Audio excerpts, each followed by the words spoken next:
জাতীয় দলে পঞ্চপাণ্ডবের একমাত্র প্রতিনিধি, বাকি দুই ফরম্যাট থেকে অবসর নিয়েছেন। টেস্টে মুশফিক এখনও অটো চয়েস হয়ে আছেন, অথচ সম্প্রতি এই ফরম্যাটেও ফর্ম নেই। শ্রীলঙ্কায় তার ছন্দে ফেরার চ্যালেঞ্জ। সবশেষ 14 ইনিংসে 50 নেই, সর্বোচ্চ রান ছিল 40। প্রতিপক্ষ জিম্বাবুয়ে। 100 টেস্ট খেলার যে লক্ষ্য, তার জন্য বাকি 4 ম্যাচ। শ্রীলঙ্কায় 2 টেস্ট নির্ধারণ করে দিতে পারে তার ভাগ্য।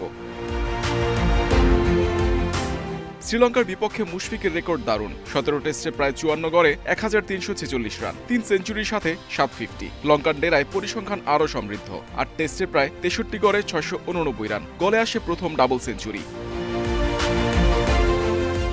অতীত অভিজ্ঞতা সাহস বাড়াবে মুশফিকের। লঙ্কান ডেরায় সাদা পোশাকে মিস্টার ডিপেন্ডেবল ফিরবেন চিরচেনা রূপে। চেনা কন্ডিশনে এর আগেও যিনি ছিলেন আস্থার প্রতীক, তার কাছেই প্রত্যাশা বেশি বিসিবির। ক্যারিয়ারের পরন্ত বেলাতেও পরিশ্রমে কার্পণ্য করেননি মুশফিক। তীব্র গরমেও মিরপুরে ঘন্টার পর ঘন্টা ব্যাটিং অনুশীলন করেছেন। লঙ্কা মিশনে মিডল অর্ডারে তার উপর নির্ভর করবে বাংলাদেশ দল।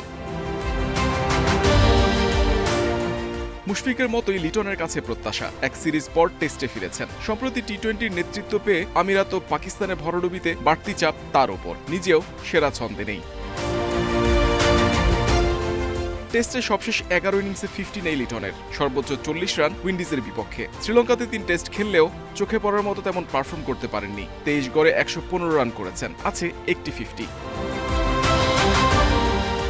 ভিন্ন ফরম্যাট, নেতৃত্বের চাপ নেই। শ্রীলঙ্কার বিপক্ষে টেস্ট সিরিজে স্বরূপে ফেরার সুযোগ লিটনের। মিডল অর্ডারে লিটনের কাছে বড় ইনিংস প্রত্যাশা বিসিবির। টেস্ট চ্যাম্পিয়নশিপের নতুন চক্রে ভালো শুরুর জন্য লিটনের জ্বলে ওঠা জরুরি।